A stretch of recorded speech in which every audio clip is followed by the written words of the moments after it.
అందరికీ స్వాగతం అండి. ఏం చేస్తున్నారు? ఎలా ఉన్నారు?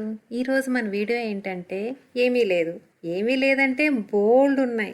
ఏంటంటే షాపింగ్ అని చిన్న పెనుం కొందామని వెళ్ళి ఇన్ని కొనుక్కొచ్చానండి. ప్రతిదీ అవసరం అవుతుందేమో, ఇది బాగుంది కదా, ఇది వాడొచ్చేమో అన్నట్టు అదొక అలవాటు కదా మనకి. షాప్కి వెళ్ళామంటే ఒకదాని కోసం వెళ్ళి బుట్ట నిండా, బాస్కెట్ నిండా, ట్రాలీ నిండా వేసుకోవడం. అలా వెళ్ళాను, చాలా కొన్నాను. చిన్న చిన్నవే అయినా కానీ అన్ని కిచెన్ కి యూజ్ అయ్యాయి.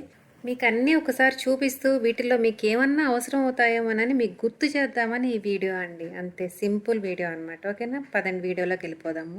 వెళ్ళే ముందు మన వీడియోకి ఒక లైక్ కొట్టండి. ఇంకా సబ్స్క్రైబ్ చేయకుండా ఎవరైనా చూస్తుంటే మాత్రం ప్లీజ్ సబ్స్క్రైబ్ చేసేసి చూడండి. ఇంకా దీంట్లో ఉండే కొన్ని ఐటమ్స్ వీలైనంత వరకు లింక్స్ దొరికితే నేను డిస్క్రిప్షన్లో ఇస్తాను, ఇంకా కామెంట్ బాక్స్లో కూడా ఇస్తాను. ఏమైనా కొనాలనుకుంటే ఇంట్రెస్ట్ ఉంటే ఆ లింక్స్ మీద క్లిక్ చేసి మీకు నచ్చితే కొనుక్కోవచ్చు. ఈ వీడియోలో మీకు యూజ్ అయ్యే ఇంకొక ఇంపార్టెంట్ పాయింట్ ఏంటంటే వీటన్నిటికీ ఉండే స్టిక్కర్లని సింపుల్గా, ఈజీగా, క్లీన్గా ఎలా తీయొచ్చో చూపిస్తాను. పదండి. దోశ పోసే పెనం పాడైంది కొనడానికని షాప్కి వెళ్ళానండి. చూసారా ఎన్ని కొనుక్కొచ్చాను.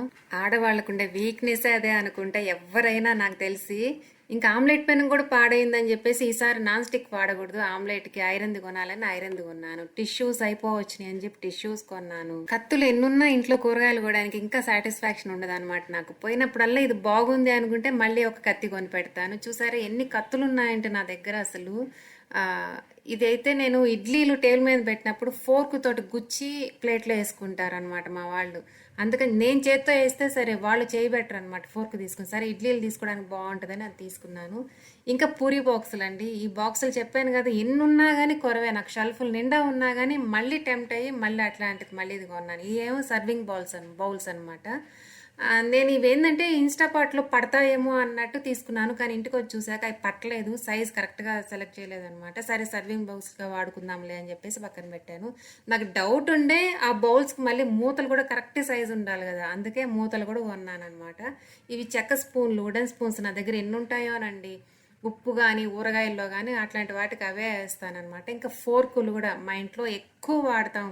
ఫోర్కులు మా రమణ అయితే అసలు చెయ్యే పెట్టాడు దేంట్లో, అన్ని ఫోర్కు స్పూనే పెడతాడనమాట. ఇంకా సౌర్యకి చిన్నప్పటి నుంచి కప్స్లో వాటర్ అలవాటు చేశాను. ఇప్పుడు ఎంత పెద్ద అయినా కానీ వాడి కప్లో తాగితే కానీ తాగినట్టు ఉంటుంది. అందుకే స్టీల్ కప్స్ ఎప్పుడు కొంటా ఉంటానన్నమాట వాడి కోసం. ఇవైతే క్లీనింగ్కి, సింక్, బేసిన్ కడుక్కోవడానికి అదనమాట స్టిక్ లాగా. ఇదేమో ఫ్లోరింగ్ కానీ లేదంటే టైల్స్ ఉండే గోడలు కానీ కడుక్కోవడానికి, బాత్రూమ్స్లో కానీ కిచెన్లో కానీ వాడుకోవచ్చు. అంటే ఏం కడగాలని ప్లాన్ చేయాల ఉంటే దేనికో దానికి యూజ్ అవుతుంది అన్నట్టు ఇవన్నీ కొన్నాను అనమాట. కానీ వాడతానండి, వాడకుండా అయితే మూల పెట్టను, అన్నీ వాడతాను. కరోనా టైం అప్పటి నుంచి ఒక అలవాటు వచ్చేసిందండి మా ఇంట్లో. దేంట్లో కూడా చేయబెట్టకుండా ప్రతిదీ స్పూను ఫోర్కే అనమాట. నేను పెడితేనే చెయ్యి, మిగతా వాళ్ళందరూ ఫోర్కు స్పూనే. తినుబండారాలైనా ఏదైనా కానీ ఇప్పుడు నా టార్గెట్ ఏంటంటే వీటన్నిటికున్న స్టిక్కర్లు బయటకు తీయాలి. అందుకని అన్నీ ఇలా పచ్చి పెట్టుకున్నాను అనమాట. మా లక్ష్మికి ఇస్తే ఏం చేస్తుందంటే దాన్ని ఏదో నానబెట్టి గందరగోళం చేసి ఆ బంక్ అంతా పోదు అని మనం వేడి చేయకుండా లాగితే గమ్ ఒక్కొక్కసారి కొన్ని స్టిక్కర్లకు గమ్ అతుక్కుపోద్ది, పేపర్ వస్తుంది. సేఫ్ సైడ్ ఒకసారి వచ్చేసాక మనం ఇంకా గమ్ముని క్లీన్ చేయాలంటే పెద్ద పని, స్క్రబ్బర్లు పెట్టి. అందుకే నేను ఏం చేశానంటే అన్నీ ఒకసారి తీసేస్తే ఆ లక్ష్మికి పని ఉండదు, నాకు ప్రశాంతంగా ఉంటుందని చెప్పేసి.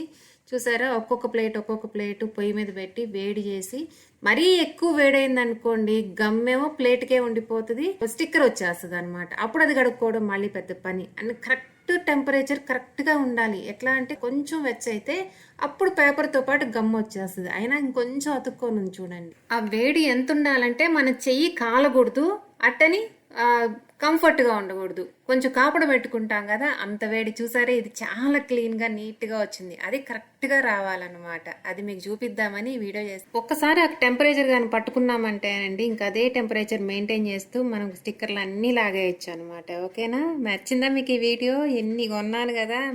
మీరు ఎప్పుడన్నా ఇట్లా షాప్కి వెళ్ళినప్పుడు ఇట్లాగే కొంటారా? నాలాగా చాలా మంది ఉంటారనే అనుకుంటున్నాను.